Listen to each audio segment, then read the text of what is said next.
Silchar রামনগরের bypass point স্থিত Afrin health কেয়ারে নিয়মিত রোগী দেখছেন বরাক উপত্যকার বিশিষ্ট চিকিৎসকরা। এবার আফরিন হেলথ কেয়ারে রোগী দেখবেন আরও দুজন চিকিৎসক।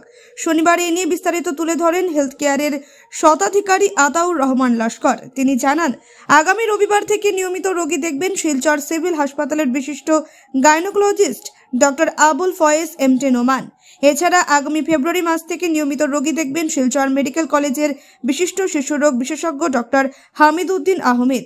দুই চিকিৎসককে দেখাতে স্ক্রিনে দেওয়া মোবাইল নম্বরে যোগাযোগ করার আহ্বান জানান তিনি। দেখে নেওয়া যাক আতাউর রহমানের বক্তব্য। নমস্কার, আসসালামু আলাইকুম। আপনাদের প্রত্যেকের জানা আমরা বিগত দিন থেকে আজ অবধি পর্যন্ত মানব সেবার উদ্দেশ্য নিয়ে আফরিন হেলথ কেয়ার শুভারম্ভ হয়েছিল রামনগরস্থিত আইএসবিটি বাইপাস পয়েন্ট। আমরা প্রতিনিয়তভাবে মানব সেবার কাজ চালিয়ে যাচ্ছি। তাই আমরা আগামী ফেব্রুয়ারি মাসে প্রথম রবিবার, প্রত্যেক মাসের রবিবার,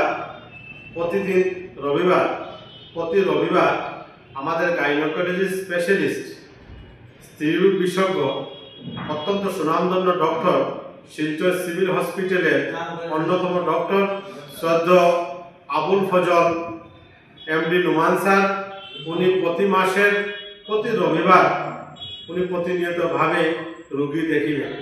সেই স্বরূপ আমাদের শিলচর মেডিকেল কলেজে অ্যাসিস্ট্যান্ট প্রফেসর তথা চাইল্ড স্পেশালিস্ট শ্রদ্ধ ডক্টর হামিদ উদ্দিন আহমেদ স্যার, উনিও ফেব্রুয়ারি মাস থেকে উনি প্রতিনিয়তভাবে রোগী দেখিবেন। আমরা আফরিন হেলথ কেয়ারকে এগিয়ে নিয়ে যেতে আমি আপামর গোটা বরাক উপত্যকাবাসীর পরামর্শ এবং সাহায্য সহযোগিতা কামনা করি। আসসালামু আলাইকুম, নমস্কার।